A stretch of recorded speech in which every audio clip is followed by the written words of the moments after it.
मैं सभी ड्रैगन्स के सुप्रीम एंसेस्टर के रूप में ट्रांसमाइग्रेट हो गया। लेकिन सबसे पहली बात जो मैंने ड्रैगन एंसेस्टर से कही वह थी, डैड, ड्रैगन क्लैन 3 साल के अंदर गिर जाएगा, आप ड्रैगन क्लैन मुझे दे दो। ड्रैगन एंसेस्टर रिएक्ट भी नहीं कर पाया था कि मैंने सिस्टम से मिला केओस पर्ल इस्तेमाल करके उन्हें लॉक कर दिया और उनके साथ 99 प्यारी छोटी फीमेल ड्रैगन को भी अंदर डाल दिया। ड्रैगन एंसेस्टर बिल्कुल गुस्से से फट पड़ा, तुम क्या कर रहे हो? इस वक्त प्राइमोर्डियल वर्ल्ड ड्रैगन, फीनिक्स और कीलन क्लैंस के बीच 3 तरफ से चल रही वॉर में डूबा हुआ था। बस एक और बैटल और ड्रैगन क्लैन सब पर राज कर ले। तुम्हारे सारे भाई बैटलफील्ड में मर गए और तुम अभी भी कायर बनकर सरेंडर करना चाहते हो? मैं सीधा केओस पर्ल के अंदर गया और अपने पिता की आंखों में आंखें डालकर कहा, डैड, मैं ड्रैगन क्लैन को एक मौका दे रहा हूँ। ये केओस पर्ल के अंदर का स्पेस है, आप यहाँ अभी भी कल्टीवेशन कर सकते हैं। इतना कहकर मैं मुड़ गया और सीधा बाहर निकल गया, ड्रैगन एंसेस्टर को पीछे गुस्से से उबलते हुए छोड़कर। तुम नालायक, मुझे अभी के अभी बाहर निकालो वरना ड्रैगन क्लैन तुम्हारी वजह से खत्म हो जाएगा। लेकिन चाहे वह कितनी भी कोशिश कर ले, वह केओस स्पेस से 1 इंच भी बाहर नहीं आ पाए। उधर मैं पहले ही ड्रैगन पैलेस के थ्रोन रूम में वापस आ चुका था। मैंने ड्रैगन क्लैन के सबसे ताकतवर फाइटर्स को बुला लिया। जल्दी ही सारे ड्रैगन रिटाइनर्स ह्यूमन फॉर्म में हॉल में इकट्ठा हो गए और मुझे प्रणाम किया। हम आपको प्रणाम करते हैं योर हाइनेस। मैंने जोर से कहा, ड्रैगन एंसेस्टर गंभीर रूप से घायल है और अब एकांत साधना में चले गए। अब से ड्रैगन क्लैन मैं चलाऊं। मेरे शब्द हवा में ठहर गए। सब एक दूसरे को देखने लगे लेकिन किसी ने सवाल नहीं किया। मैं सिर्फ गोल्डन इमॉर्टल लेवल पर था। कोई सोच भी नहीं सकता था कि मैं ड्रैगन एंसेस्टर को बंद कर सकता हूँ। तब किसी ने कहा, हम आपके हर फैसले का समर्थन करते हैं योर हाइनेस, कृपया हमें अपने आदेश दें। मैंने संतोष से सिर हिलाया, फिर मेरा भाव थोड़ा ठंडा हो गया। कल से हम तीनों क्लैंस की वॉर से बाहर निकल रहे हैं। जैसे ही ये शब्द गिरे सबके चेहरे बदल गए। उन्हें लगा जैसे वे सपना देख रहे हो। मैंने अपनी ऑरा फैला दी। भले ही मैं गोल्डन इमॉर्टल लेवल पर था लेकिन ड्रैगन एंसेस्टर का बेटा होने की वजह से मेरा ब्लड लाइन ही काफी था सबको दबाने के लिए। मैंने कहा, मैं बिल्कुल गंभीर हूँ। ड्रैगन एंसेस्टर गिर चुके हैं, मेरे सारे भाई मर चुके हैं। तुम लोग चाहते हो ड्रैगन क्लैन पूरी तरह खत्म हो जाए, ये सब बंद करो। 3 दिन के अंदर पूरे प्राइमोर्डियल वर्ल्ड में घोषणा कर दो ड्रैगन क्लैन वॉर से बाहर है। तब किसी ने फिर पूछा, लेकिन योर हाइनेस, अगर फीनिक्स क्लैन और कीलिन क्लैन हम पर हमला करते हैं तो हम क्या करें? मेरा चेहरा ठंडा पड़ गया। तुम लोग इतने सवाल क्यों करते हो? मेरी नजरों से दूर हो जाओ। कुछ पल की खामोशी के बाद सब लोग हॉल से बाहर चले गए। उनके जाने के बाद मैंने अपना सिर पकड़ लिया। सोचा नहीं था कि एक क्लैन चलाना इतना बड़ा दर्द सिर होगा। मैंने सिर्फ कुछ ही बातें कही थीं और मैं अभी से थक गया था। फिर मैंने उस इनर टू पोलैरिटीज फॉर्मेशन के बारे में सोचा जो सिस्टम ने मुझे दिया था। ये फॉर्मेशन पहले से ही पूरी तरह कंप्लीट था, मुझे बस इसे सेट करना था और ये अपने आप एक्टिवेट हो जाता और फॉर्मेशन की आई हिलडुल सकती थी। इसलिए मैं केओस पर्ल को फॉर्मेशन की आई की तरह इस्तेमाल कर सकता था और इसे अपने साथ ले जा सकता था। इस तरह से ड्रैगन टेरिटरी में कहीं भी मैं किसी भी वक्त फॉर्मेशन की पूरी ताकत का इस्तेमाल कर सकता था। ये सोचकर मैं काफी एक्साइटेड महसूस कर रहा था। इस फॉर्मेशन के एक्टिव होते ही अगर कीलिन और फीनिक्स क्लैंस मिल भी जाएं, तब भी वो मेरा कुछ नहीं बिगाड़ सकते थे। ये चीज 4 सिंबल्स और 8 रिगम्स के चक्कर काट सकती थी।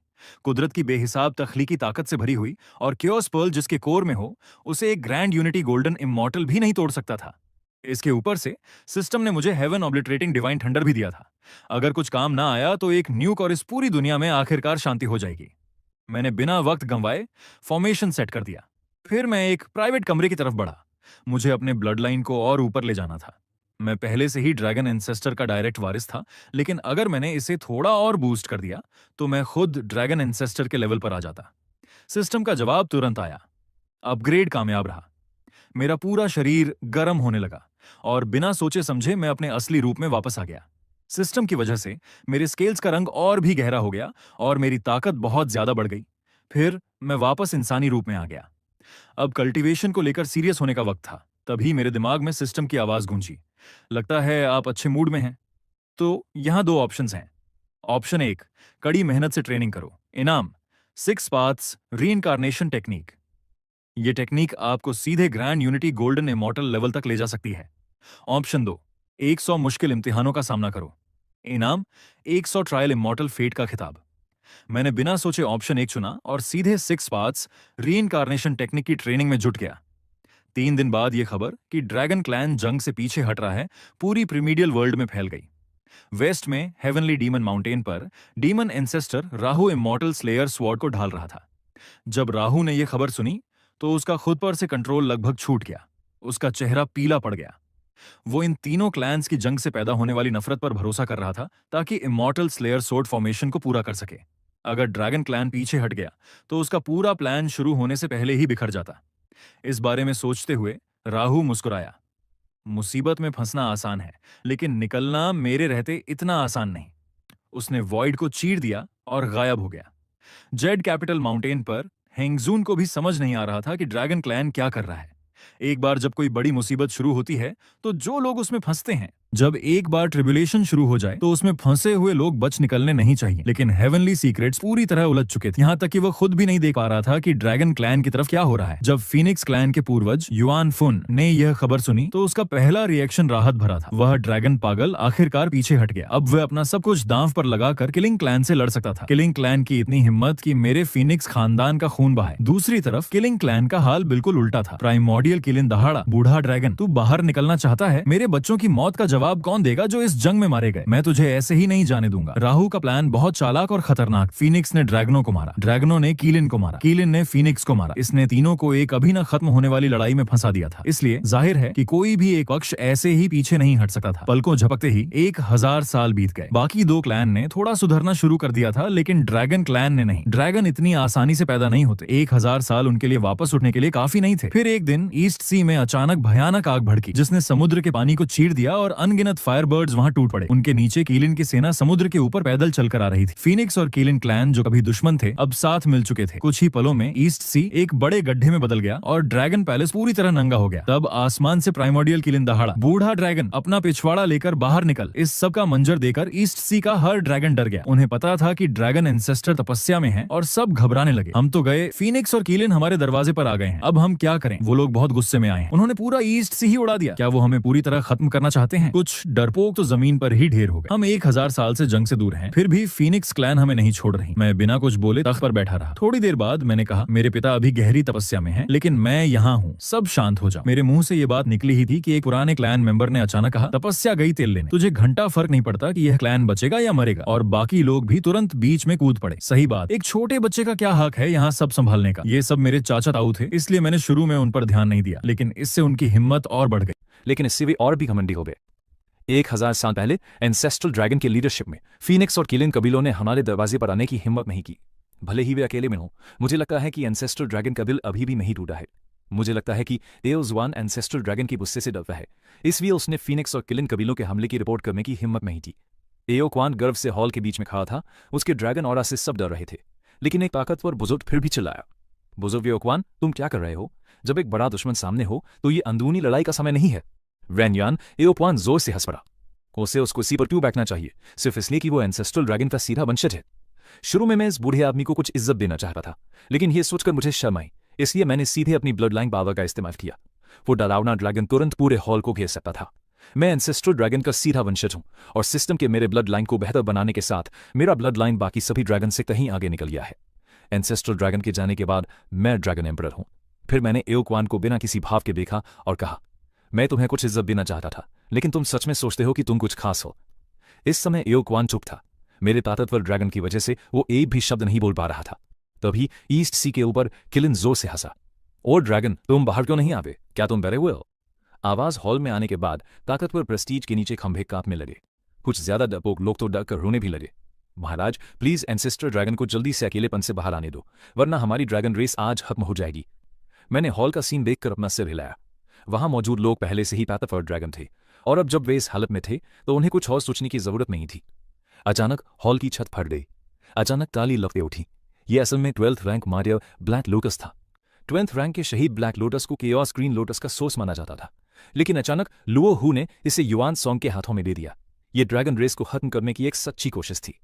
मुझे देखकर किलिन हंसा, क्योंकि बूढ़ा ड्रैगन यहां नहीं है तो मैं तुम्हारे बड़े बेटे को मार डालूंगा। मैं देखना चाहता हूं कि वो हार मानेगा या नहीं।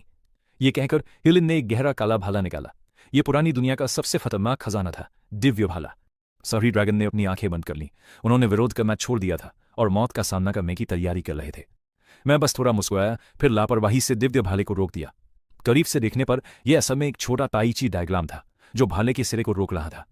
एक ड्रैगन हैरानी से चिल्लाया, महाराज ने चाल चली है। उसने असल में किलिन के हमले को एक हाथ से पकड़ लिया था। मौत के किनारे से फिर से जिंदा हुए ड्रैगन फूट फूट कर रोए। उन्हें हैरानी नहीं थी कि मैं किलिन के हमले का सामना कैसे कर पाया। उन्हें बस इतना पता था कि हिज हाइनेस ने उन्हें बचाया था। किलिन में बात पी से उसके माथे पर ठंडा पसीना आ रहा था। यह असल में एक व्यूह रचना थी। ड्रैगन कबीले ने सच में एक तुरुप का हिक्का छिपा रखा था। अगले ही पल जब मैं मेन हॉल से नीचे उतरा तो मेरे सेंटर में एक रहस्यमयी पैटर्न चमका। उसके बाद लाखों मील कर फैला एक व्यूह रचना का डायग्राम जिसमें पूरा ईस्ट सी ड्रैगन कबीला शामिल था। फिर मैंने जोर से कहा, दोनों कबीलों का मेरे ग्रैंड व्यूह रचना में स्वागत है। जैसे ही मैंने बात की, मेरी आंखें एक काली और एक सफेद हो गईं, लेकिन उनके अंदर अभी भी सुनहरी रोशनी चमक रही थी। स्टिक पिक की ताकत निरंतर बढ़ रही थी और एंसेस्टर ड्रैगन भी अपनी ताकत दे रहा था। फिर भी मेरी पीठ के पीछे छिपा मेरा हाथ अनजाने में कांप रहा था। दिखावा करना निश्चित रूप से संतोषजनक था, लेकिन डिवाइन स्पीयर की ताकत का विरोध करना अभी भी मेरी क्षमता से बाहर था। खुद को शांत करने के बाद मैं चिल्लाया, ड्रैगन क्लैन, मेरा हुक्म मानो, अपनी पावर अपने नीचे बने एरे डायग्राम में डालो और मेरी मदद करो। काफी पावर सूखने के बाद मेरे पैरों के नीचे एक बहुत बड़ा ताइची डायग्राम दिखाई दिया। वूजी से ताइची आती है, ताइची से दो पोल आते हैं। अगले ही सेकंड ताइची डायग्राम तेजी से घूमने लगा और ईस्ट सी को ढकने वाली आग एक भयानक बाढ़ में बदल गई। इसके अलावा ये कोई आम बाढ़ नहीं थी, बल्कि एक यिन पावर थी जिसे खास तौर पर फीनिक्स क्लैन के मुकाबले के लिए डिजाइन किया गया था। फीनिक्स क्लैन सूर्य देवता पक्षी है जो स्वाभाविक रूप से आग को प्योरीफाई करने में माहिर है। इसलिए असली फीनिक्स इस समुद्री पानी को देखकर तुरंत चौंक गए। फीनिक्स क्लैन जल्दी से पीछे हट गए क्योंकि किलन सोर्ड की हालत बहुत बुरी थी।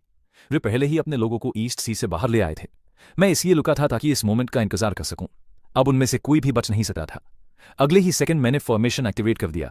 यिन और यांग पलक गए और अनगिनत समुद्री पानी दोनों क्लैन की ओर बढ़ गया। तरी किलन और फीनिक्स समुद्री पानी में गिर गए। उनके शरीर बेकाबू होकर नीचे बनी बड़ी बनावट में गिर गए जो तुरंत उस बनावट के लिए खाना बन गए। दोनों क्लैन उन्हें बचाना चाहते थे, लेकिन वे सिर्फ कुछ ही बचा पाए। जल्द ही दोनों क्लैन में से आधे से ज्यादा खत्म हो गए। ठंडे चेहरे के साथ मैंने एक हाथ बढ़ाया। मेरे हाथ में बनावट की ताकत निरंतर घूम रही थी। पुराने खून के कर्ज खून से चुकाने थे। हालांकि बनावट ताकतवर थी, लेकिन यह सिर्फ किसी को चौंका सकती थी। जल्द ही दोनों क्लैन के लोग आसमान में उड़ रहे थे। युवान फेंग की आंखें लाल हो गईं जब उसने अपने क्लैन के कुछ बचे हुए सदस्यों को देखा। यह सच था कि ड्रैगन कबीले को बच्चे पैदा करने में मुश्किल हो रही थी, लेकिन उनका फीनिक्स क्लैन कितना तेज हो सकता था, यही शी किलिन ने कहा था। युवान फेंग और मैंने मिलकर उस बनावट को तोड़ा। वो बस एक कायल था। यिन यांग का निशान गिर गया।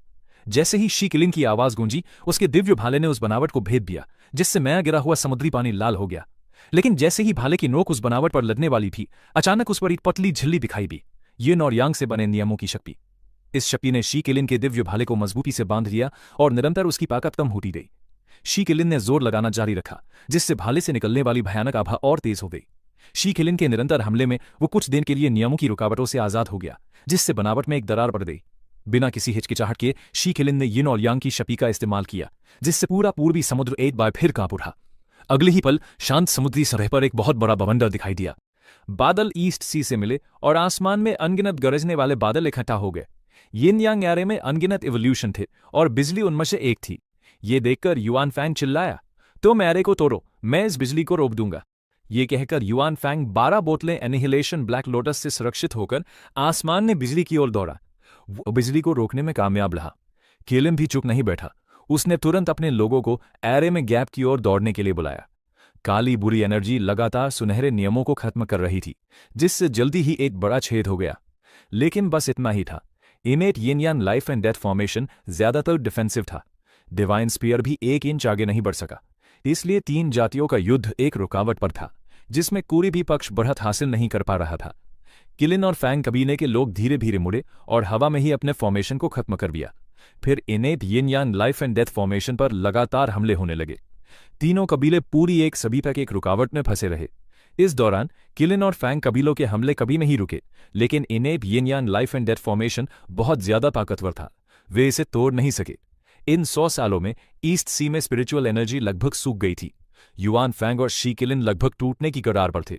लेकिन मैं 100 साल पहले जैसा ही रहा, बस फॉर्मेशन की पावर का इस्तेमाल करता रहा, थकने पर आराम करता रहा। लेकिन शी किलिन जानता था कि ऐसा करते रहने से आखिर में ड्रैगन क्लैन को नुकसान होगा, क्योंकि उनके आसपास की स्पिरिचुअल एनर्जी इतनी खराब हो जाएगी कि उसे संभालना मुश्किल हो जाएगा। अगर ड्रैगन क्लैन टेक भी जाता तो भी उनकी नींव लगभग खत्म हो जाती। मैंने मन ही मन सोचा, सच में 10 क्लैन में से एक होने के लायक है। लेकिन हालात उतने बुरे नहीं थे जितना शी किलिन ने सोचा था, क्योंकि फॉर्मेशन के अंदर स्पिरिचुअल एनर्जी अभी भी बहुत थी, क्योंकि फॉर्मेशन धीरे धीरे यिन यांग साइकिल से मेल खाता था। हालांकि ऐसे ही चलते रहना सच में कोई हल नहीं था।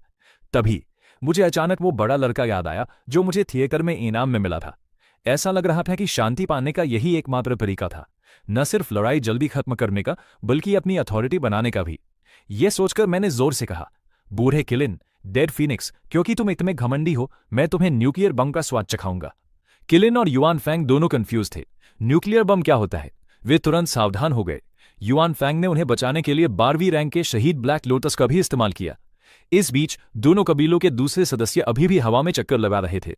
अगले ही सेकंड ईस्ट सी के ऊपर आसमान में अचानक बहुत सारी मुसीबत के बादल इकट्ठा हो गए। पहले तो युआन फैंग ने इसे सीरियसली नहीं लिया, क्योंकि उसने ये सीन अनगिनत बार देखा था। मैंने बस मन ही मन हंसी उड़ाई, क्योंकि मैंने पहले ही डिस्ट्रक्शन डिवाइन लाइटनिंग हासिल कर ली थी। अगले ही सेकंड एक डरावनी बैंगनी काली बिजली अचानक दिखाई दी। इसकी डरावनी ताकत में सीधे स्पेस को चीर दिया। यह हमला पिछली लड़ाई में हुई किसी भी बिजली के हमले से ज्यादा ताकतवर था। इसका टारगेट फैंग और किलिन कबीलों के सदस्य थे। दोनों पूर्वजों को तुरंत एहसास हो गया कि मेरा टारगेट वे नहीं बल्कि उनके कबीलों के लोग थे। तेज गड़गड़ाहट ने तुरंत फैंग और किलिन कबीलों के पूरे डिवाइन दायरे को घेर लिया। पूरी दुनिया बैंगनी काली हो गई, जैसे कोई नर्क हो। फैंग व किलिन कबीलों के नाजुक शरीर बिजली का मुकाबला नहीं कर सकते थे, इसने उन्हें आसानी से चीर दिया। विनाशकाली शक्ति से भरी बिजली चारों दिशाओं में फैल गई। आसमान से टूटा हुआ खून गिर रहा था, जो खून की बारिश में बदल गया।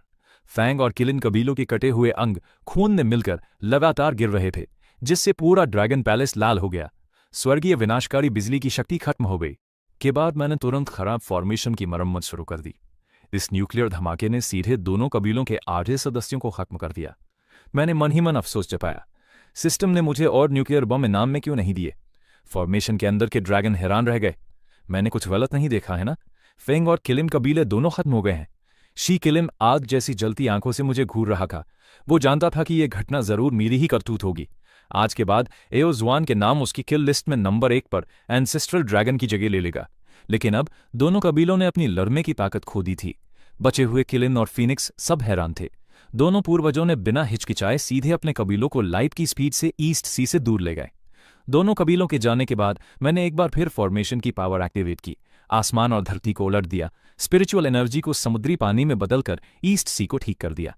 ऐसा करने के बाद मैंने सीधे दुकान पर लौटने का सोचा, लेकिन मैंने देखा कि ड्रैगन पैलेस में सभी ड्रैगन खाली नजरों से देख रहे थे। मेरे दिल में एक ख्याल आया और फिर मैंने हाथ उठाकर चिल्लाया, हम जीत गए, हमारी ड्रैगन रेस जीत गई। एक पल की चुप्पी के बाद तुरंत जैक आरे गूंज उठे और पूरी ड्रैगन रेस खुशी से झूम उठी। हिज हाइनेस बहादुरी में बेमिसाल हैं। हिज हाइनेस बहुत ताकतवर हैं। जैक आरे बहुत देर तक चलते रहे और फिर खत्म हो गए। मैं चीयर्स के बीच मेन हॉल में लौट आया। जिन बुजुर्गों ने मुझसे पहले सवाल किए थे वे अब चुप थे। सिर्फ एओक्वान ने नफरत भरे अंदाज में कहा, बस एक नौसिखिया। एंसेस्ट्रल ड्रैगन की छोड़ी हुई लाइनअप पर भरोसा करके वो सच में सोचता है कि वो कोई जरूरी आदमी है। जैसे ही उसने बोलना खत्म किया, पूरा हॉल शांत हो गया। सबने एओक्वान को ऐसे देखा जैसे वो कोई बेवकूफ हो। एओक्वान की तरह सोचने वाले कई बुजुर्गों ने कुछ नहीं कहा, लेकिन उनकी आंखों से उनका रुख साफ दिख रहा था। इस पर मैंने नफरत भरे अंदाज में बस इतना कहा, एओक्वान, मैंने तुम्हें एक मौका दिया था। तुम ड्रैगन रेस को बचाने नहीं आए। अब मैंने बाहरी दुश्मन से निपटने के लिए एक्शन लिया है, तुम्हें और क्या चाहिए? एओक्वान ने मजाक उड़ाया, क्या तुम सिर्फ एंसेस्ट्रल ड्रैगन की छोड़ी हुई फॉर्मेशन पर भरोसा नहीं कर रहे हो? अगर तुम्हारा सबसे बड़ा बेटा होने का स्टेटस ना होता तो मैं एओक्वान अब ड्रैगन फ्लान पर राज कर रहा होता। इस समय एक और बुजुर्ग ने एक दंदे लहजे में पूछा, एओक्वान, एंसेस्ट्रल ड्रैगन ने तुम्हारे लिए इतना पावरफुल फॉर्मेशन छोड़ा था, तुमने हमें शुरू में क्यों नहीं बताया? इससे पहले कि वो बोलना खत्म करता, एक और बुजुर्ग बोल पड़ा, एंसेस्ट्रल ड्रैगन ने ड्रैगन क्लैन को बचाने के लिए एक फॉर्मेशन छोड़ा था और तुमने हमें नहीं बताया। तुम इसे अपने तक रखकर क्या करने का प्लान बना रहे हो? ये दोनों मेरे अंकल हैं, है ना? अब एक अच्छा पुलिस वाला बन रहा है और दूसरा बुरा। वे बस प्राइमोडियल येन यांग और विनाश की महान पॉलिसी को कंट्रोल करना चाहते हैं। इसी समय कोने में एक जवान ड्रैगन बहाला, बुजुर्गों, तुम क्या करने की कोशिश कर रहे हो? ये हिज हाइनेस थे जिन्होंने ड्रैगन कबीले को बचाया था। कोने में होना दिखाता है कि उसका स्टेटस बहुत कम है, लेकिन वो बुजुर्गों के खिलाफ जाने की हिम्मत करता है। अगले ही पल एक दबी हुई कराह सुनाई दी और जवान ड्रैगन ने मुंह भर खून थूक दिया। तभी एक और बुजुर्ग आगे बढ़ा और बोला, तुम्हारी अब भी इतनी हिम्मत है कि कहो कि अगर एओक्वान में फॉर्मेशन में हेराफेरी नहीं की होती तो हम फीनिक्स और किलिन कबीलों पर कब्जा कर सकते थे। ये वही लोग हैं जो जंग से पहले थे और जीतने के बाद भी वही लोग हैं। मुझे बहुत गुस्सा आ रहा है। तभी सिस्टम की आवाज मेरे दिमाग में गूंजी। होस्ट का खराब मूड देखकर 4 ऑप्शन दिए गए। ऑप्शन 1, तुम अपनी अथॉरिटी बनाने के लिए उन्हें मारने का फैसला करते हो। रिवॉर्ड, ड्रैगन माइट और ब्लड लाइन एनहांसमेंट। ऑप्शन 2, तुम उन्हें इग्नोर करने का फैसला करते हो। रिवॉर्ड, कल्टीवेशन एनहांसमेंट और ब्लड लाइन एनहांसमेंट। ऑप्शन 3, तुम उन्हें कैद करने का फैसला करते हो। Reward, दाओइस्ट jail. ऑप्शन 4, तुम उन्हें कैद करने का फैसला करते हो और ड्रैगन की कम आबादी के लिए उन्हें सबके सामने सजा देने के लिए एक खूबसूरत औरत ढूंढते हो। रिवॉर्ड, दाओइस्ट जेल और ब्लड लाइन एनहांसमेंट। ये पढ़ने के बाद मैं अजीब तरह से मुस्कुराया। मुझे उम्मीद नहीं थी कि सिस्टम इतना ध्यान रखेगा, एक ही बार में मेरी इतनी सारी प्रॉब्लम सॉल्व कर देगा। कई मुश्किलों ने मुझे घबरा दिया। ये बच्चा इतने अजीब तरह से क्यों मुस्कुरा रहा है? मेरी पीठ के निचले हिस्से में दर्द क्यों हो रहा है? मैं अब बिना किसी भाव के बोलूंगा, एओक्वान, ये अच्छा है कि मैंने पहले ड्रैगन कबीले में कुछ भी योगदान नहीं दिया। आज मैं ड्रैगन कबीले को बर्बादी के कगार पर पहुंचा दूंगा। फिर भी तुम समय से इतने बेखबर हो। मैंने अपनी ब्लड लाइन पावर का इस्तेमाल करते हुए कहा, क्योंकि तुम मरना चाहते हो तो मैं तुम्हारी इच्छा पूरी करता हूं। ब्लड लाइन पावर में एओक्वान और दूसरों पर दबाव डाला, जिससे वे घुटनों पर अड़ गए। फिर मैंने अपनी आंखें सिकोड़ी और कहा, गार्ड्स, इन कबीले के चाचाओं को ले जाओ और उन्हें काल कोठरी में बंद कर दो। ये सुनकर वहां मौजूद सभी ने सहमति में अपना सिर झुका दिया, किसी ने भी आपत्ति नहीं जताई। वे लंबे समय से इन बूढ़े लोगों को नापसंद करते थे। एओक्वान शुरू में मुझे श्राप देना चाहता था, लेकिन किसी ने उसे थप्पड़ मारकर बेहोश कर दिया। दूसरों को ले जाने के बाद सभी ने एक साथ कहा, महाराज, क्या आप कुछ और आदेश देते हैं? पैथेड ड्रैगन हमारे हाथ में नहीं है महाराज, और दोनों कबीलों का बहुत बहुत धन्यवाद, नहीं तो मैं ड्रैगन कबीले के सभी सदस्यों का दिल नहीं जीत पाता। ये सोचकर मुझे एहसास हुआ कि ड्रैगन कबीले के कबीले पर हमले की सजा स्वर्ग में दिव्य बिजली से दी थी। अगर कोई दोबारा ड्रैगन कबीले को नाराज करता है तो दोनों कबीले चेतावनी देंगे। उस चमकदार लाल आवाज से सभी पार्टियों के चेहरे बदल गए। आखिर पहाड़ पर मौजूद रेड आर्मी ईस्ट सी पर करीब से नजर रखे हुए थी। उसने शुरू में सोचा था कि फीनिक्स और किलिन कबीले मिलकर पूरे ड्रैगन कबीले को खत्म कर देंगे, लेकिन अचानक लू और रोहू के दिव्य भाले और 12वीं क्लास के ब्लैक लोटस ऑफ कंटेम्प्ट के बावजूद दोनों कबीलों का अंत हो गया। सबसे जरूरी बात, रेड आर्मी भी उस बिजली के बोर्ड की शुरुआत का पता नहीं लगा सकी। क्या यह सचमुच दिव्य सजा हो सकती है? इसी बीच डेमन क्लैन का लू और रोहू भी पूरी तरह हैरान था। उसका प्लान फिर से फेल हो गया। ये कैसे हो सकता है? ड्रैगन क्लैन के पास इतनी पावर कैसे हो सकती है? उसे पहले क्यों नहीं पता था कि ड्रैगन क्लैन ने ऐसा कोई ग्रुप छिपा रखा है? लू और रोहू को और गुस्सा आ रहा था। अब वो अपना ध्यान फीनिक्स और किलिन प्लान पर लगाएगा और 4 इमॉर्टल आइटम्स को बेहतर बनाने का उसका काम तेज हो जाएगा। फीनिक्स और किलिन प्लान भी इसी हालत में थे। उनके पूर्वजों ने अपने बचे हुए सदस्यों को वापस ले जाने के बाद उन्होंने भी अकेले रहने का ऐलान किया। हालांकि उन्होंने ड्रैगन क्लैन की तरह लड़ाई से हटने का ऐलान नहीं किया, लेकिन वे पहले से ही कमजोर थे और उनके पास कोई और रास्ता नहीं था। और जैसे ही पूरी ओल्ड वर्ल्ड में उथल पुथल मची हुई थी, मैंने चौंकाने वाला फैसला लिया। पूरे ड्रैगन क्लैन को 1000 साल तक पूरी ओल्ड वर्ल्ड में खूबसूरत औरतों को ढूंढने का ऑर्डर दिया और साथ ही बहुत सारी दवा वाली जड़ी बूटियां और टॉनिक भी ढूंढने को कहा। ड्रैगन से निपटने के बाद मैं अपनी कल्टीवेशन जारी रखने के लिए अपने सीक्रेट चेंबर में वापस चला गया। कल्टीवेशन को समय का पता नहीं होता। जब मैं अपनी कल्टीवेशन से जागा तो कई हजार साल बीत चुके थे। बाहर युवा ड्रैगन थोड़ी देर इंतजार कर रहा था। उसी ने मुझे जगाया। मुझे देखकर उसने सम्मान से सिर झुकाया। तभी मुझे एहसास हुआ कि मुझमें अभी भी स्पिरिचुअल बैकअप की कमी है। ऐसा लग रहा था कि मुझे अपनी टीम बनाने के लिए कुछ लॉयल ड्रैगन ढूंढने की जरूरत है। मुझे कल्टीवेशन करनी थी और मैं हमेशा ड्रैगन को मैनेज नहीं कर सकता था, इसलिए किसी को मेरे अकेलेपन के दौरान मेरे सीक्रेट्स पूरे करने की जरूरत थी। हालांकि ये काम धीरे धीरे करना था। ये युवा काफी अच्छा था। मेन हॉल में घुस पाने का मतलब है कि उसकी क्षमता कमजोर नहीं थी। यह सोचकर मैंने पूछा, तुम्हारा नाम क्या है?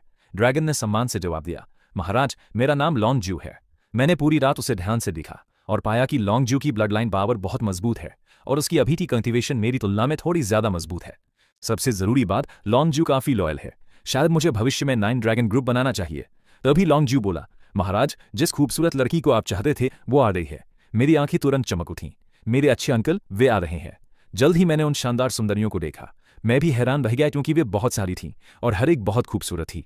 फिर मैं उन सुंदरियों को हेवनली प्रिजन ले गया। उन्होंने विरोध नहीं किया। ऐसा लगा जैसे किसी ने उन्हें पहले ही बता दिया हो। जैसे ही मैं अंदर गया, मैंने एओक्वान को गानी देते हुए सुना, मीजी, क्या तुम्हें अपने अंदर की कोई इज्जत है? तुम्हारी हिम्मत कैसे हुई हमें अरेस्ट करने की? हमें बाहर निकालो। मैंने बस सुना और न सुनने का नाटक किया। आखिर आज मुझे उन्हें बताने के लिए अच्छी खबर थी। जब एओक्वान ने मेरे पीछे सुंदरियों को देखा तो वो मुश्किल से निकल पाया, एओक्वान, तुम असल में क्या चाहती हो? मैं बस थोड़ा मुस्कुराया। अंकल, इतने सालों की लड़ाई के बाद ड्रैगन कबीले को बहुत नुकसान हुआ है और इसे फिर से भरने के लिए बहुत सारे नए खून की जरूरत है। क्या आप मेरी जगह लेना नहीं चाहते? मैं आपको एक मौका दे रहा हूं। साथ ही कबीले को 1 लाख या 2 लाख बच्चे पैदा करने में मदद करें तो आप एक बड़ा योगदान देंगे। पीछे से सुन रहे लॉन्गज्यू ने अपने होंठ हिलाए। 1 लाख या 2 लाख बच्चे? ये एओक्वान को मार डालेगा। लेकिन सोचने के बाद मैंने ऐसा न करने का फैसला किया। ड्रैगन का रिप्रोडक्शन पहले से ही मुश्किल है। एंसेस्टर ड्रैगन की बढ़ती उम्र का तो कहना ही क्या। सुंदरिया भागने के बाद मैं अकेले में लौटने वाला था, लेकिन उससे पहले मैंने लॉन्गज्यू को कुछ करने का आदेश दिया। पलक झपकते ही हजारों साल बीते। इस बार मैं अपनी मर्जी से ज्यादा, क्योंकि मैं आगे बढ़ने वाला था। अब मैं ऑफिशियली गोल्डन इमोर्टल दायरे की आखिरी स्टेज में जाने वाला था। तभी लॉन्गज्यू सीक्रेट कमरे में घुस गया। महाराज, आपने जो काम मुझसे करने को कहा था वो पूरा हो गया है। मेरी आंखों में एक सुनहरी रोशनी चमक उठी, जो कि मेरे 9 ड्रैगन गार्ड्स बन चुके थे। फिर लॉन्गज्यू ने मुझे 9 ड्रैगन गार्ड्स में बाकी 8 लोगों के जोड़ों के बारे में बताया। ये एंसेस्टर ड्रैगन के समय की 8 एलीट यूनिट्स के लीडर थे। क्योंकि मैंने ड्रैगन क्लैन के देवताओं को बचाया था, इसलिए ये लड़ाई पसंद करने वाले ड्रैगन पूरी तरह से मेरे प्रति समर्पित थे। आप कह सकते हैं कि ये 8 जोड़े मेरे प्रति सबसे ज्यादा वफादार थे। और उस चालाक लॉन्गज्यू ने उन ड्रैगन्स को भी हेवनली प्रिजन में डाल दिया जिन पर उसे भरोसा नहीं था, और उनमें से हर एक कम से कम 2 महीने तक वहां रहा। ये कहने के बाद लॉन्गज्यू ने मुझे बताया कि रेड आर्मी में हाल ही में एक सीक्रेट रन बना है, जो गोल्डन इमॉर्टल लेवल के एक्सपर्ट्स के लिए बहुत फायदेमंद होगा। उसके बोलने से पहले ही मैंने सीक्रेट रन के इन्विटेशन इन्विटेशन को सीधे मना कर दिया। क्या मजाक है, सीक्रेट रेल्म फिर से इकट्ठा होने और इच्छाओं को पूरा करने के लिए सबसे आसान जगह है। मैं नहीं जा रहा हूँ। लॉन्ग जियो ने होठ हिलाए और फिर मुझे बताया कि ये छोटी सी रेस ड्रैगन क्लैन के साथ अलायंस बनाना चाहती है। उसने पूछा कि क्या मैं बाहर जाना चाहता हूँ। मैंने फिर भी मना कर दिया। तुम लोग आपस में बात कर सकते हो, मुझे बाहर जाने की जरूरत नहीं है। मैं ड्रैगन क्लैन के अंदर कुछ भी संभाल सकता हूँ, लेकिन मैं ड्रैगन क्लैन को नहीं छोड़ सकता। और बाहर रेड आर्मी कहाँ है? मैं आखिरकार ड्रैगन क्लैन को ग्रेट सेज के चंगुल से छुड़ाने में कामयाब हो गया और तुम मुझे ग्रेट सेज के चंगुल में भेजने की सोच रहे हो? ये बिल्कुल नामुमकिन है। तो मैंने बस इतना कहा, मुझे ड्रैगन क्लैन छोड़ने से जुड़ी कोई बात मत बताओ, मैं उन सवालों का जवाब नहीं दूंगा। हालांकि लॉन्ग जियो के लगातार बाहर जाने की बात करने से मुझे कुछ और याद आ गया। हमारा ड्रैगन प्लान अभी ठीक हो रहा है, जो बाकी दो क्लैन के आराम करने का भी समय है। हालांकि मैं बाहर नहीं जाना चाहता, लेकिन मैं अपने दुश्मनों को अच्छा होते नहीं देखना चाहता, इसलिए मुझे कोई रास्ता सोचना होगा। तभी सिस्टम ने एक ऑप्शन पहचाना और 4 ऑप्शन दिए। ऑप्शन 1, उन्हें इग्नोर करो और कुछ मत करो, reward blood line enhancement. Option 2, जब वे ठीक हो रहे हों तो चुपके से हमला करो, रिवॉर्ड कल्टीवेशन एनहांसमेंट। ऑप्शन 3, दोनों क्लैन के बीच झगड़ा पैदा करो जिससे वे एक दूसरे पर भरोसा न करें, रिवॉर्ड एंशिएंट बेल। ऑप्शन 4, रिश्ते सुधारने के लिए दोनों क्लैन को खजाने भेजो, रिवॉर्ड टेम्परेरी दोस्ती। मुझे उम्मीद नहीं थी कि इस समय ऑप्शन चालू हो जाएंगे। बिना किसी हिचकिचाहट के मैंने ऑप्शन 3 चुना। सिस्टम के ऑप्शन से मुझे एक आइडिया आया। फिर मैंने कहा, लॉन्ग जियो, खजाने की तिजोरी में जाओ और कुछ खजाने चुनो। 3 दिन बाद तुम उन्हें देने के लिए फीनिक्स क्लैन जाओगे। उन्हें बताओ कि ड्रैगन क्लैन फीनिक्स क्लैन के साथ अपनी दुश्मनी खत्म करना चाहता है। प्राइमोडियल वाइडनेस की बहुत मुश्किल जगह माउंट बुसीज वाला मुखी पर युआन फेंग अपनी फीनिक्स कुर्सी पर शांति से बैठा हुआ था और ड्रैगन कबीले के साथ उस लड़ाई के सीन के बारे में सोच रहा था जो पिछले कुछ 100 सालों में उसके दिमाग में बार बार आता रहा था। उस आखिरी बिजली के बोर्ड के पीछे असल में क्या जानकारी थी? क्या यह सच में वही हो सकता है जो उस बदमाश ने कहा था, स्वर्ग से मिली सजा? यह सोचते ही युआन फेंग की आंखें तुरंत गुस्से से चमक उठीं। ये सब उस बिजली की गलती है। मेरे फीनिक्स कबीले को इतनी भारी क्षति हुई, मैं ही को इस प्राइमोडियल वर्ल्ड के ओवरलॉर्ड का पद पक्का हमारा होता। एक गार्ड ने गुस्से से कहा। मैंने सुना है कि आज ड्रैगन कबीले के भेजे गए दूत के इरादे साफ तौर पर बुरे थे। जैसे ही उसने बोलना खत्म किया, लॉन्ग जियो तोहफे लेकर मेन हॉल में आया। ड्रैगन कबीले का लॉन्ग जियो युआन फेंग को नमस्ते करता है। युआन फेंग ने स्थिति समझने के बाद मुस्कुराते हुए कहा, मैं गिफ्ट ले लूंगा, अब तुम वापस जा सकते हो। लॉन्ग जियो और भी जोर से मुस्कुराया और फिर बिना किसी हिचकिचाहट के खजाने दे दिए।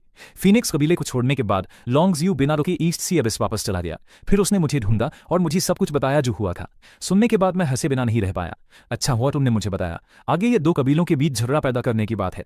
बड़ी लड़ाई ने केलन को घायल कर दिया था, जबकि युआन फेंग के पास 12वीं क्लास का खजाना था जो ब्लैक फ्लेम को चुनौती देता था। इसलिए भले ही वो घायल नहीं हुआ था, मुझे नहीं लगा कि वो केलिन के लिए नाराजगी नहीं रखेगा। साथ ही अब जब फिनिक्स कबीले ने मुझे अपने साथ ले लिया है तो मुझे नहीं लगता कि केलिन इस बेइज्जती को सह पाएगा। फिर मैंने कहा, लॉन्ग जियो, एक और काम है जो मुझे तुमसे करवाना है, बस ऐसे ही। लॉन्ग जियो की आंखों में सुनहरी चमक आ गई और उसने मुझे और भी ज्यादा इज्जत से देखा। महाराज, आपका तरीका सच में बहुत बढ़िया है, मैं इसे अभी करूंगा। ये कहकर लॉन्ग जियो ड्रैगन पैलेस से चला गया, जबकि मैं वहीं चुपचाप मुस्कुराता हुआ खड़ा रहा। मैंने लॉन्ग जियो से जो करने को कहा था वो अफवाहें फैलाने के अलावा और कुछ नहीं कहा। मैं फीनिक्स कबीले के ड्रैगन कबीले का खजाना स्वीकार करने की खबर पूरी पुरानी दुनिया में फैलाना चाहता था और मैंने इसमें कुछ और भी जोड़ा। अफवाहें और भी ज्यादा खतरनाक होती जाएंगी। अगले दिन फीनिक्स कबीले के ड्रैगन कबीले का खजाना स्वीकार करने की खबर पूरी पुरानी दुनिया में फैलती। लॉन्ग जियो ने 9 ड्रैगन गार्ड्स के दूसरे सदस्यों के साथ जितने भी कनेक्शन हो सकते थे उनका इस्तेमाल किया और सिर्फ 1 दिन में उन्होंने ये खबर फैला दी। परी पौधों की आत्माएं इकट्ठा हुई और जानकारी शेयर की। अरे दोस्तों, क्या तुमने 3 कबीलों के युद्ध की नई अंदर की कहानी सुनी है? उस समय ऐसा लग रहा था कि ड्रैगन कबीला अकेले ही बाकी 2 कबीलों से लड़ रहा था, लेकिन उस पुश्तैनी ड्रैगन का क्या जो अभी तक नहीं आया था? असम में वो दिव्य बिजली की गड़गड़ाहट के नीचे फीनिक्स कबीले की रक्षा करने गया था। ये खबर जल्दी ही केलिन दूत के कानों पर पहुंची। ये सुनते ही उसका चेहरा तुरंत पीला पड़ गया। दूसरे केलिन और भी ज्यादा गुस्से में थे। दूत पूर्वज, मैंने भी सुना है फीनिक्स कबीले ने पहले ही ड्रैगन कबीले का खजाना ले लिया है। युआन फेंग, तुम बूढ़े कमीने, तुम बिल्कुल बेशर्म हो। केलिन दूत की आंखों में 2 लपटें जरूर थीं। वो अब बहुत गुस्से में था। उसके दबाव से पूरा केलिन कबीले का मेन हॉल कांप उठा। एक महान लोक के रूप में उसकी आभा बेकाबू होकर आसमान में फैल गई। अफवाह फैलने के तीसरे दिन केलिन कबीले ने अपनी सेना को फिर से संगठित करना और अपनी सेना को फिर से बनाना शुरू कर दिया, लेकिन ये सब बुत रूप से किया गया। अफवाह फैलने के 5वें दिन चिलम में फीनिक्स कबीले को भी लगा थी कुछ गड़बड़ है, लेकिन तब तक बहुत देर हो चुकी थी। किरण दूत पहले ही अपनी सेना को माउंट बुसी तक ले जा चुका था। दोनों कबीलों के बीच संघर्ष फिर से शुरू हो गया। युआन फेंग गुस्से में था। दूत किलिन, तुम पागल हो क्या? हमारे दोनों कबीलों को भारी नुकसान हुआ है। लड़ाई जारी रखने से दूसरे लोग ही फायदा उठा पाएंगे। जैसे ही उसने कहा, उसके पीछे फीनिक्स कबीला भी तेजी से लड़ाई की तैयारी करने लगा। ये देखकर किलिन और भी गुस्से में आ गया। तुम पागल हो गए हो बूढ़े फीनिक्स, तुम्हारी हिम्मत कैसे हुई ऐसी बातें कहने की? तुमने मुझे फंसाने के लिए ड्रैगन कबीले के साथ साजिश की है। मैं आज यहाँ इंसाफ मांगने आया आया हूँ। युआन फेंग तुरंत समझ गया कि किलिन ने अफवाहों पर यकीन कर लिया था। वे सब अफवाहें थी, उसके फीनिक्स कबीले ने कभी ऐसा नहीं किया था। हालांकि वो जानता था कि यह परेशानी वाली बात है, क्योंकि ड्रैगन कबीले ने उसे जो खजाना दिया था वो अभी भी फीनिक्स कबीले के पास ही रखा था। किलिन ने हाथ जोड़कर कहा, क्योंकि ये एक अफवाह है तो क्या तुम मुझे अपने इलाके में तलाशी देने दोगे? अगर मुझे ड्रैगन कबीले से कुछ मिल गया तो? युआन फेंग ने मुंह बनाया, नामुमकिन। हमारे दो कबीलों ने पहले भी बहुत सारे ड्रैगन मारे हैं और हम पहले ही ड्रैगन कबीले के कई खजाने जब्त कर चुके हैं। तुम उन्हें कैसे पहचान सकते हो? टिडन गुस्से में चिल्लाया, तुम्हारे पास जरूर कुछ छिपाने के लिए है। अगर तुमने सच में ड्रैगन कबीले के साथ सांठगांठ नहीं की तो तुम मुझे खोजने क्यों नहीं भेजे? युआन फेंग टूटने के कगार पर था। मेरी बात सुनो, 100 साल पहले की लड़ाई में हमारे फीनिक्स कबीले को भारी नुकसान हुआ था। पर अगर मैं ड्रैगन कबीले के साथ सांठगांठ कर रहा होता तो हम इतने सारे कबीले के लोगों को नहीं खोते। लेकिन साफ खाती ये जानवर किलिन सुनने वाला नहीं रहा। उसने सीधी अपना दिव्य भाला निकाला और युआन फेंग पर तान दिया। ये देखकर युआन फेंग को गुस्सा आया और उसने 12वीं रैंक के शहीद ब्लैक लोटस को छोड़ दिया। तीनों ने 3 दिन और 3 रात तक लड़ाई की, लेकिन कोई भी जीत नहीं पाया। ये घटना पूरे 3 लोकों में फैल रही। किलिन कबीला और फीनिक्स कबीला असम में युद्ध में थे। इससे अफवाहों की पुष्टि हो गई। खबर सुनकर मैंने लॉन्गज्यू को 3000 एलीट सैनिकों के साथ फीनिक्स कबीले की मदद के लिए माउंट बुसी भेजा। अफवाह फैलने के 9 दिन बाद ड्रैगन कबीले के सैनिक घबरा गए। लॉन्गज्यू ने दूर से बड़े केलिन और फीनिक्स मैजिक बॉक्स देखे और चिल्लाया, सीनियर युआन फेंग, हमारे कबीले के सैनिक घबरा गए हैं। जल्दी से अपने सैनिकों को इकट्ठा करो और हमारे साथ किलिन कबीले को घेर लो। इन सबको यही छोड़ दो। जब तक किलिन कबीला खत्म नहीं हो जाता मेरा ड्रैगन कबीला शांति से रहेगा। ये दुनिया तुम्हारे फीनिक्स कबीले की होगी। ये सुनकर युआन फेंग को इतना गुस्सा आया कि उसे खून की उल्टी हो गई। उसने सच में एक मूर्ति चुराने की कोशिश की थी, लेकिन उसे चावल से ज्यादा जहर मिल गया। ये शब्द शी किलिन के कानों तक पहुंचकर आग में घी डालने जैसे थे। युआन फेंग, अब तुम्हें क्या कहना है? उस समय शी किलिन ने और भी जोरदार हमला किया। उसके साथ लाए एलीट किलिन सैनिकों ने तुरंत फीनिक्स कबीले से लड़ाई शुरू कर दी। युआन फेंग ये जानते हुए कि कोई और रास्ता नहीं है, अपनी पूरी ताकत से लड़ा। दोनों के बीच लड़ाई जबरदस्त थी, फिर भी कोई जीत नहीं पा रहा। आखिर में वे पूरे 1 महीने तक लड़े। पूरे 1 महीने की लड़ाई के बाद शी किलिन का गुस्सा शांत हो गया। ये देखकर कि वो फीनिक्स कबीले को हरा नहीं सकता, उसने किलिन कबीले को पीछे हटने के लिए लीड किया। युआन फेंग, जिसने 12 महिलाओं के काले चेहरे की मदद से जीत हासिल की थी, ड्रैगन कबीले के साथ मुझे धन्यवाद देना चाहता था, लेकिन उसने देखा कि ड्रैगन कबीला और भी तेजी से चला गया और उनकी ड्रैगन मेडन्स पहले ही चली गई थीं। युआन फेंग ने दांत पीसते हुए कहा, ड्रैगन कबीले, तुम पे करोगे, मैं इंतजार करूंगी। लॉन्गज्यू, जो अभी अभी ड्रैगन कबीले में लौटा था, उसने मेन हॉल में घुसते ही मुझे मेन सीट पर बैठा देखा। मैं बहुत खुश हुआ। जब फीनिक्स कबीला और किलिन कबीला लड़ने लगे तो सिस्टम ने मुझे पहले ही बता दिया था कि मिशन पूरा हो गया है। मैंने इननेट बेल निकालकर उसे एकांत कल्टिवेशन रूम के बाहर लगा दिया था। अब मेरी कल्टिवेशन स्पीड 10 गुना बढ़ गई थी। यह अंदाजा लगाया गया था कि मैं सिर्फ 10 सालों में लेट गोल्डन इमॉर्टल दायरे में पहुंच सकता था। ते स्पीड से रेड आर्मी को पैरों तले रौंदना और लोहू को मुक्का मारना कोई सपना नहीं था। लॉन्गज्यू की खबर लाने के बाद बाकी सबने मेरी बहुत तारीफ की। किलिन कबीला और फीनिक्स कबीला पहले से ही बुरी तरह घायल थे। ऐसी लड़ाई के बाद वे शायद कम से कम 1000 साल तक ठीक नहीं हो पाएंगे। वे बस एंसेस्ट्रल ड्रैगन के अकेलेपन खत्म होने का इंतजार कर सकते थे। हमारा ड्रैगन कबीला पुरानी दुनिया का मालिक बनेगा। ये सुनकर मुझे बस हंसी आ रही। मालिक बनना अभी बहुत दूर था। ये तो बड़ी मुसीबत का पहला स्टेज था। तीनों कबीलों के हिस्टोरिकल स्टेज से हटने के बाद रेड आर्मी और लोहू के बीच एक बड़ी लड़ाई होगी। उस लड़ाई के बाद एक विजेता निकलेगा और ग्रेट लोह पुरानी दुनिया में कोई पावर नहीं रहेगा। ट्रेजर डिस्ट्रीब्यूशन ड्रॉप पर अभी भी रेड आर्मी के खजाने बांटने के बारे में सोचकर ही मेरे सिर में दर्द होने लगा। क्या होगा अगर रेड आर्मी ने ड्रैगन कबीले पर नजरें गड़ा दी? तभी सिस्टम की आवाज फिर से सुनाई दी, मेजबान के सामने आने वाले संकट पर लगाते हुए और 4 विकल्प पेश करते हुए। विकल्प 1, 3 मंत्रियों को वश में करके अपना गुट बन जाओ, इनाम स्वर्गीय दाव के दुश्मन। विकल्प 2, नोवा को वश में करके अपना गुट बन जाओ, इनाम शीर्षक मिदर योद्धा, मेरिडियन अपग्रेड और सहज दाव शरीर का अधिग्रहण। विकल्प 3, कुनपेंग को वश में करके अपना गुट बन जाओ, इनाम कुनपेंग तकनीक, कुनपेंग की परिवर्तन क्षमताओं और येन यान कलाओं का अधिकारी बनो। विकल्प 4, कोंग जुआन को वश में करके अपना गुट बन जाओ, इनाम एक फूसांग वृक्ष। मैंने पहले 3 विकल्पों को पूरी तरह से नजरअंदाज कर दिया। 3 मंत्री और नोआ दोनों भविष्य के संत थे। उन्हें वश में करना आत्महत्या के समान होगा। हालांकि कुनपेन अभी संत नहीं बने थे, लेकिन वे भविष्य के अर्ध संत थे। इसके अलावा वे राक्षस जाति के अग्रदूत हैं। इसलिए मेरी एकमात्र पसंद कोम जुआन है, और कोम जुआन एक मूल बच्चा है। अगर मैं उसे अपने साथ ले जाऊं तो ये काफी दिलचस्प होगा। फिनिक्स कबीले से 10,000 मील पूर्व में समुद्र से घिरा एक पहाड़ है। यहाँ स्पिरिचुअल एनर्जी कम है और ये ऐसी जगह नहीं है जिसे अमर लोग चुनेंगे। मैं ऊंचे पहाड़ पर खड़ा होकर भौहें चढ़ा रहा था। लॉजिकली कहूं तो कोन जुआन भी एक ओरिजिनल बच्चा है, इसलिए उसके साथ इतना बुरा बर्ताव नहीं होना चाहिए। यह जगह अमर ज्वालामुखी से बहुत दूर है। आम फिनिक्स कबीले के सदस्य अमर ज्वालामुखी में रह सकते हैं। ओरिजिनल बचूती तो बात ही छोड़ दें। ऐसा लगता है कि इसके पीछे कोई छिपा हुआ कारण है। सोचते हुए मैंने अपने बदन में लॉन्गजियो को देखने के लिए अपना सिर घुमाया और मेरा एक्सप्रेशन बहुत नाखुश था। यहाँ आने से पहले मैंने लॉन्गजियो को अमर स्पिरिचुअल खजानों का एक सेट इनाम में दिया था। आखिर इज्जतदार ड्रैगन कबीले के लॉर्ड का गार्ड इतना घटिया नहीं हो सकता, लेकिन मुझे उम्मीद नहीं थी कि यह आदमी इतना ईमानदार होगा। उसे स्पिरिचुअल खजाने मिले, लेकिन उसने उन्हें छिपा दिया और उन्हें पहनने की बिल्कुल भी हिम्मत नहीं की। मेरा नाखुश एक्सप्रेशन देखकर लॉन्गजियो तुरंत एक घुटने पर बैठ गया। महाराज, इस सबॉर्डिनेट को सच में ये पहनने की आदत नहीं है। ऐसा बिल्कुल नहीं है कि मुझे महाराज से कोई एतराज है। ये देखकर मैंने हाथ हिलाया। फिर मैं पहाड़ पर चढ़ने लगा। चोटी पर पहुंचकर मैंने फिर से मुंह बनाया, क्योंकि किसी पैदाइशी होनहार के साथ ऐसा बर्ताव नहीं होना चाहिए था। चोटी बनावटी तौर पर लड़ाईदेह बांस से ढकी हुई थी। हालांकि हर डंठल गैनोडर्मा ल्यूसिडम पर था। वे सभी काफी आम थे और उनसे पैदा होने वाली स्पिरिचुअल एनर्जी बहुत कम थी। बांस के टंडल में एक साधारण बांस की झोपड़ी थी, जो शायद मोर का घर। हैरानी हुई कि क्या उसका फीनिक्स कबीले से कोई झगड़ा था? अगर ऐसा है तो कॉन्ग जुआंग को काबू करना मुमकिन हो सकता है। पुरानी दुनिया की मेरी याद में कॉन्ग जुआंग का जिक्र सिर्फ बड़ी मुसीबत के बाद हुआ था। मैं सच में नहीं बता सकता कि वो क्या कर रहा था। जैसे ही मैं ये सोच रहा था, एक जवान आदमी बांस के घर से निकला। तुम दोनों कौन हो? तुम यहाँ क्या कर रहे हो? कॉन्ग जुआंग जो साधना कर रहा था, उसे दो अनजान ऑरा महसूस हुई। शुरू में उसे लगा कि वे फीनिक्स कबीले से हैं, लेकिन वे दो अनजान चेहरे निकले। फिर भी कॉन्ग जुआंग अपनी साधना के दौरान परेशान होने से नाराज था। अगर तुम खो गए हो तो यहां से चले जाओ, लोंगज्यू ने तुरंत क्लासिकल चीनी में जवाब दिया। तुम्हारी हिम्मत कैसे हुई महाराज से ऐसे बात करने की? थोड़ी इज्जत तो दिखाओ। इससे पहले कि कॉन्ग जुआंग कुछ कह पाता, लोंगज्यू हमला करने ही वाला था। पलक झपकते ही पहाड़ की चोटी पर काले बादल जमा हो गए। जैसे ही जोरदार बारिश शुरू होने वाली थी, अचानक गर्मी की एक लहर आई जिसने तुरंत काले बादलों को हटा दिया। फिर कॉन्ग जुआंग ने गुस्से में उससे पूछा, ये मेरे फीनिक्स क्लैन का इलाका है, तुम ड्रैगन क्लैन यहाँ क्या कर रहे हो? उससे एक तेज आभा ने की। उसका कल्टीवेशन लेवल लगभग लोंगज्यू के बराबर था। यह देखकर मेरी आंखों में आंसू आ गए। ऐसा लगा कि मेरा फैसला सच में सही था। इस पहाड़ पर स्पिरिचुअल एनर्जी बहुत कम थी। कॉन्ग जुआंग की ताकत सच में जबरदस्त थी। यह सोचकर मैंने कहा, आपसे मिलकर अच्छा लगा। पहले मैं अपना परिचय देता हूं। मैं ड्रैगन क्लैन का अभी का लीडर हूं और तुम्हारा होने वाला मास्टर भी। जैसे ही मैंने बोलना खत्म किया, मैंने देखा कि कॉन्ग जुआंग मुझे ऐसे देख रहा था जैसे मैं कोई बेवकूफ हूं। कॉन्ग जुआंग साफ तौर पर सुनने वाला नहीं था। तुम्हें लगता है कि तुम गोल्डन इमॉर्टल दायरे से भी ज्यादा अपने कल्टिवेशन लेवल से मुझे हरा सकते हो? तुम्हारा कॉन्फिडेंस कहां से आता है? लोंगज्यू तुरंत गुस्से में चिल्लाया, तुम्हारी हिम्मत कैसे हुई? महाराज अब हमारे ड्रैगन कबीले के जाने माने लीडर हैं, तुम्हें जीतना सम्मान की बात है। ये कहने के बाद कॉन्ग जुआंग के चेहरे के भाव आखिरकार बदल गए, लेकिन फिनिक्स के बेटे होने के नाते उसमें एक तरह का घमंड भी था। इसलिए उसने तुरंत मुझे मना कर दिया। मुझे उससे टकराते देखकर मैंने उसे टोकने के लिए हाथ उठाया। जल्दबाजी में मना मत करो। अगर तुम मेरे साथ आओ तो मैं सारे कल्टीवेशन रिसोर्स मैनेज कर सकता हूं। लेकिन कॉन्ग जुआंग ने मजाक उड़ाया, मेरे इमॉर्टल पहाड़ पर हजारों स्पिरिट बैम्बू देखो, मुझे तुम्हारे कम कल्टीवेशन रिसोर्स की क्या जरूरत है? कॉन्ग जुआंग की नजर में उसका इमॉर्टल पहाड़ पहले से ही एक बहुत अच्छा माहौल था।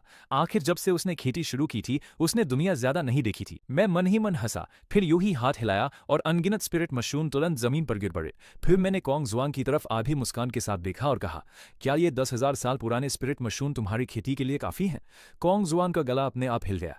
इस ड्रैगन के हाथ में इतनी सारी अच्छी चीजें थीं, लेकिन एक पल सोचने के बाद कॉन्ग जुआंग ने बिना किसी हिचकिचाहट के अपना सिर हिला दिया। तुम्हें लगता है कि तुम इनसे मुझे काबू में कर सकते हो? तुम मुझे कम समझते हो कॉन्ग जुआंग। ये कहने के बाद कॉन्ग जुआंग ने खुद को स्पिरिट मशरूम के ढेर को न देखने के लिए मजबूर कर दिया। तुम्हें वापस जाना चाहिए, मैं तुम्हारी रिक्वेस्ट मान ही नहीं सकता। मैंने बेबसी से अपना सिर हिला दिया। मैं यही कह रहा हूं, लेकिन क्या तुम कम से कम थोड़ा निकल तो सकते हो? हालांकि जब पैसे खर्च करने की बात आती है तो मुझे जरा भी दुख नहीं होता। आखिर एंसेस्ट्रल ड्रैगन में काफी दौलत जमा की है। तो मैंने फिर से हाथ हिलाया।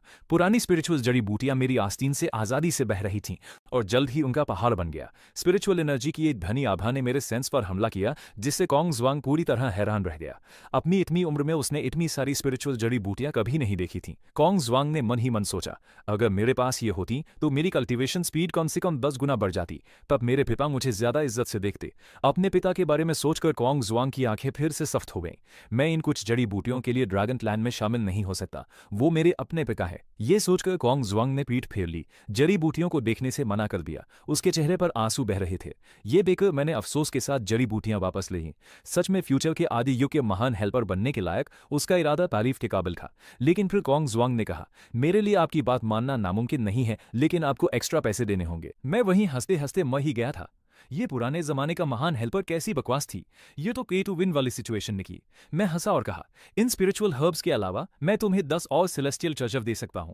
कॉन्ग जुआंग बिना किसी हिचकिचाहट के चिल्लाया, पिताजी कृपया मेरा प्रणाम स्वीकार करें। लोंगज्यू और मेरे सिर के ऊपर एक ही समय पर कई ग्रीटिंग्स आईं। ये किस लिए था? कॉन्ग जुआंग भी हैरान रह गया। उसे उम्मीद नहीं थी कि वो अपने मन की बात कह देगा, लेकिन उसने जल्द ही पहले वाले बोझ को नजरअंदाज कर दिया, क्योंकि वे 10 सेलेस्टियल ट्रेजर थे। तुम्हें पता होना चाहिए कि उसने कभी पोस्ट हेवनली ट्रेजर देखा भी नहीं था, लेकिन उसे ये नहीं पता था कि मैं असल में और कहना चाहता था। तो बस कुछ ऐसा था जो मैंने अचानक कह दिया। इंसान का वचन ही उसका बंधन होता है। चूंकि मैंने पहले ही कह दिया है, मैं कॉन्ग जुआंग इसे स्वीकार करता हूं। मैंने अजीब से अंदाज में कहा, तो क्या मैं तुम्हारा पिता नहीं हो सकता? तुम मुझे अब से मास्टर कह सकते हो। कॉन्ग जुआन ने अजीब से कहा, मैं समझ गया मास्टर।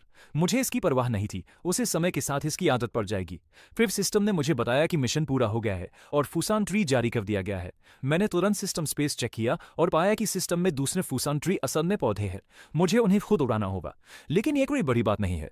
तुम्हें पता होना चाहिए कि फूसान ट्री रेड वाइल्डनेस में एक बहुत ही खास अस्तित्व है। यह वो जगह है जहां सूर्य उदय होता है, यानी वो जगह जहां थ्री क्लैंस गोल्डन हाउस है, और थ्री क्लैंस गोल्डन हाउस में भी है। 8 माँ, वो सूर्य देवी शी थीं। कॉन्ग जुआन मुझे खाली आंखों से देख रहा था। उसने उम्मीद नहीं की थी कि मैं इतनी खुश होंगी। पहली बार उसे लगा कि उसकी कोई कद्र है। फीनिक्स होने के बावजूद उसने उम्मीद नहीं की थी कि एक ड्रैगन उसे चुनेगा।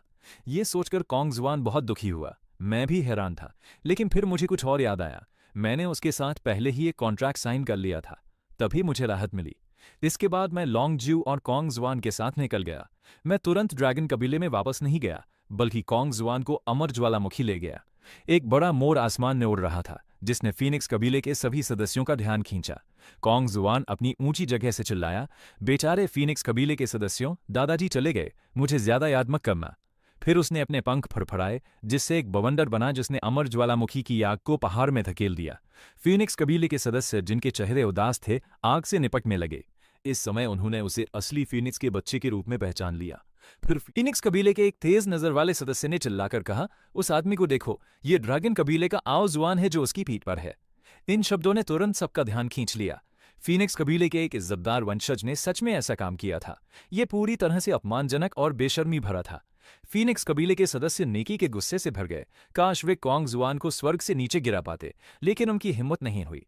फीनिक्स कबीला अब किसी को नाराज नहीं कर सकता था। उन्हें अभी अभी ड्रैगन कबीले के हाथों हार का सामना करना पड़ा था और किलिन कबीले का गुस्सा झेलना पड़ा था। अगर वे एओ जुआन को रख भी लेते तो वो क्या कर सकता था? इसके अलावा पुश्तैनी ड्रैगन अभी भी जिंदा था।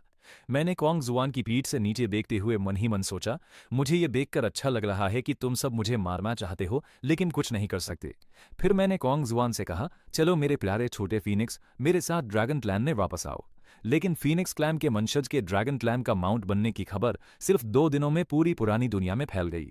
किलिन को शुरुआत में शक था कि ड्रैगन क्लैन ने पिछली घटनाओं को भड़काया था, लेकिन अब यह पक्का हो गया था। ड्रैगन और फीनिक्स क्लैन सच में एक हो गए थे। नहीं तो फीनिक्स क्लैन का वंशज एओ जुआन का माउंट क्यों बनता? और ड्रैगन क्लैन वापस जाते समय मुझे अचानक लुओ हो का ऑरा महसूस हुआ।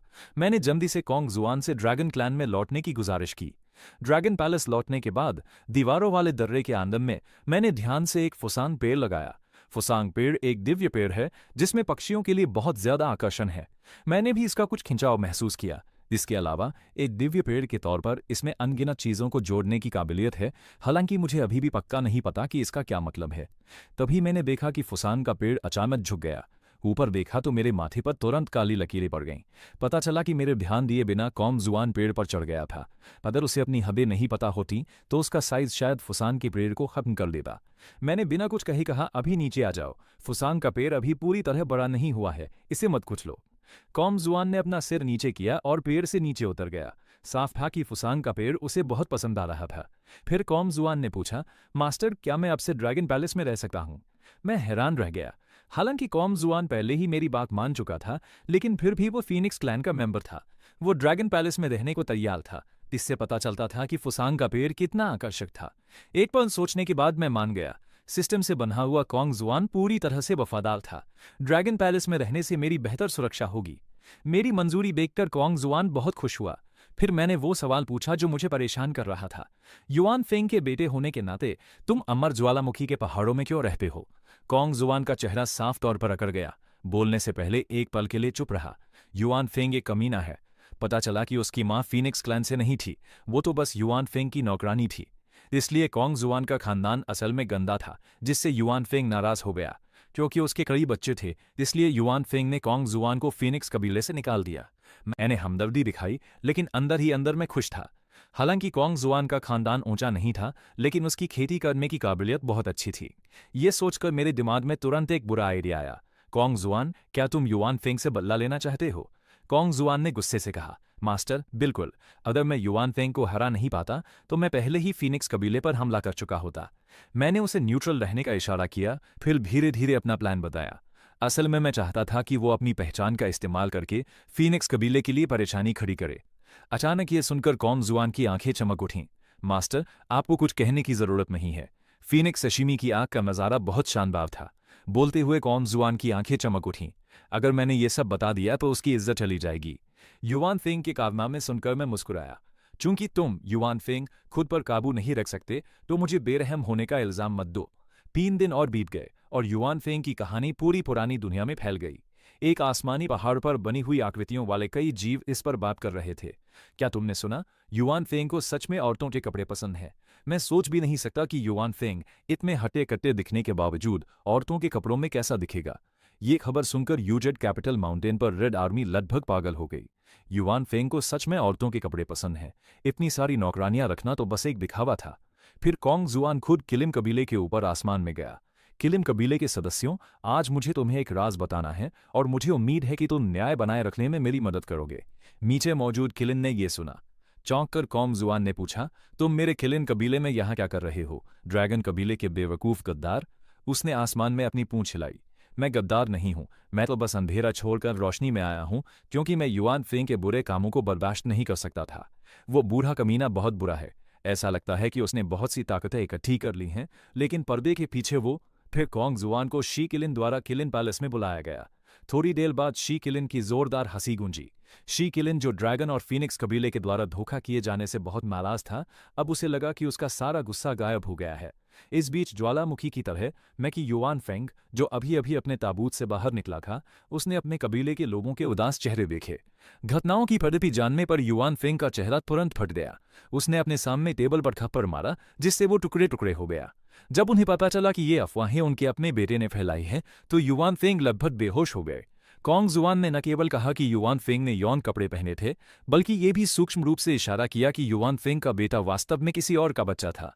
पहले से ही घायल युआन फेंग ने यह सुनकर खून की खांसी की और अगले ही पल बेहोश हो गए।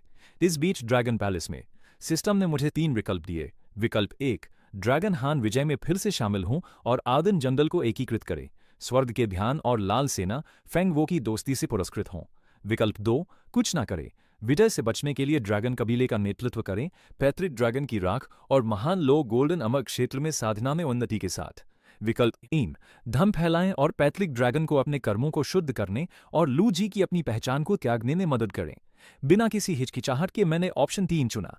पहला विकल्प स्पष्ट था, ड्रैगन हान विजय में भाग लेने से सिर्फ मौत होगी। ऑप्शन 2 और भी बुरा था, आखिरकार पैतृक ड्रैगन सामने आएगा और वो जरूर मेरे नाकाबिल बेटे के सपने देखेगा। इसलिए ऑप्शन 3 मेरे लिए सबसे सही था। फिर मेरे दिमाग में 6-5 रीइंकार्नेशन तकनीक आई। इसे पढ़ने के बाद मेरी आंखें चमक उठीं, क्योंकि 6 तलवार तकनीक में से प्रत्येक तकनीक का एक अनूठा असर था। तलवार तकनीक का एक मूव रीइंकार्नेशन के चौथे चरण में महारत हासिल कर सकता था, लेकिन मेरे पास अभी तक कोई सही हथियार नहीं था, इसलिए मुझे उसे पाने का कोई तरीका खोजना था। मुझे इस बारे में बिल्कुल भी चिंता नहीं थी, क्योंकि ड्रैगन क्लैन सबसे अमीर क्लैन था। टॉप ग्रेड इनेस्टेड स्पिरिचुअल ट्रेजर की तो बात ही छोड़ दे। भले ही ये एक रेयर इनेस्टेड ट्रेजर है, कई होने चाहिए, इसलिए मैंने तुरंत लॉन्ग जियो से ड्रैगन प्लान के ट्रेजर वॉल्ट में ले जाने को कहा। मुझे उम्मीद नहीं थी कि वॉल्ट असल में मेरे अकेले कल्टीवेशन चेंबर के नीचे और पीछे था। सोचने पर यह बात समझ में आती है। एंसेस्ट्रल ड्रैगन इतना लालची इंसान था, वो मन की शांति के लिए खजाने की तिजोरी को अपने पास रखेगा। लॉन्ग जियो ने यही कहा था। ये नॉर्मल है कि महाराज को पता नहीं है, क्योंकि एंसेस्ट्रल ड्रैगन को डर था कि तुम परिवार की दौलत बर्बाद कर दोगे, इसलिए उसने तुम्हें नहीं बताया। मेरा माथा गुस्से से तुरंत काला पड़ गया। तो सबको पता था, सिर्फ मैं, मेरा अपना बेटा, पूरी तरह से अनजान था। इससे मुझे बहुत गुस्सा आया। फिर लॉन्ग जियो ने मुझे बताया कि सीक्रेट रूम में 3 लेवल थे और सच में कीमती खजाने तीसरे लेवल पर छिपे हुए थे, लेकिन अंदर जाने के लिए एंसेस्ट्रल ड्रैगन के खून की जरूरत होती थी। वो मुझे जल्दी से पहले लेवल पर ले गया और फिर मैं पूरी तरह से हैरान रह गया। हालांकि सीक्रेट कमरा बड़ा नहीं था, लेकिन शेल्फ में खजाने रखे हुए थे और कई चीजें जमीन पर भी पड़ी थीं। मैं मुश्किल से निकल पाया। कोई हैरानी नहीं कि एंसेस्टर ड्रैगन ने मुझे खजाने की तिजोरी की जगह नहीं बताई। कौन मना कर सकता था? मुझे तो ये भी लग रहा था कि खजाने की तिजोरी की पहली मंजिल ही पूरे फीनिक्स कबीले को खरीद सकती है। इस समय लॉन्ग जियू ने एक अजीब सी मुस्कान के साथ समझाया, महाराज, आप जो स्नैक्स आमतौर पर खाते हैं वे इसी पहली मंजिल से आते हैं। फिर वो मुझे दूसरी मंजिल पर ले गया। ये पहली मंजिल जैसी ही थी, बस स्टोरेज के खजाने ऊंचे लेवल के थे। अंदर जाते ही मुझे साफ साफ एक लाइन की मौजूदगी का एहसास हुआ, और वो भी काफी ऊंचे लेवल की। मैं सोच रहा था कि ड्रैगन क्लैन के पास कोई लाइन क्यों नहीं है। पता चला कि एंसेस्टर ड्रैगन ने उन सभी का इस्तेमाल खजाने की तिजोरी में किया था। वो बूढ़ा ड्रैगन सच में बहुत कंजूस है। मुझे मेरी जगह तक पहुंचाने के बाद लॉन्ग जियू चला गया। तीसरा लेवल पहुंच से बाहर है, क्योंकि वहां एंसेस्टर ड्रैगन का खून नहीं है। मैंने इधर उधर देखा और केओस पर्ल में अपने पिता को कुछ खून डोनेट करने का फैसला किया। वो जरूर मेरे जैसा बेटा पाकर बहुत खुश होंगे। मैं मुस्कुराया और केओस पर्ल में चला गया। बूढ़े ड्रैगन, मैं तुमसे मिलने आया हूं। केओस पर्ल के अंदर भी समय उतनी ही तेजी से बीता जितना बाहर। एंसेस्टर ड्रैगन हजारों सालों से अंदर था। मेरी आवाज सुनकर उसका बड़ा शरीर तुरंत मेरे सामने उड़ाया, चिल्लाते हुए, मुझे छोड़ दो, केओस पर्ल मेरे हाथ में है, उसे जाने के लिए मेरी इजाजत चाहिए। एंसेस्टर ड्रैगन ने गहरी सांस ली और डाओ जुआन को मोहित किया। तुम्हें क्या चाहिए? मुझे छोड़ दो और मैं तुम्हें जो चाहो वो दूंगा। मैंने कहा, पिताजी, ज्यादा मत सोचो, तुम्हारा बेटा अब ड्रैगन कबीले का पिता है। मेरे ऑर्डर न मानने की हिम्मत कौन करेगा? बस केओस पर्ल में रहो। जब मेरा सामना किसी ऐसे दुश्मन से होगा जिसे मैं हरा नहीं सकता, तो मुझे समय बचाने के लिए तुम्हारी मदद की जरूरत होगी। एंसेस्ट्रल ड्रैगन गुस्से से लगभग बेहोश हो गया। उसकी सांसों से बवंडर सा उठ रहा था। मैंने कहा, पिताजी, मैं यहाँ जरूरी काम से आया हूँ। क्या तुम नहीं जानना चाहते कि ड्रैगन कबीला अब कैसा है?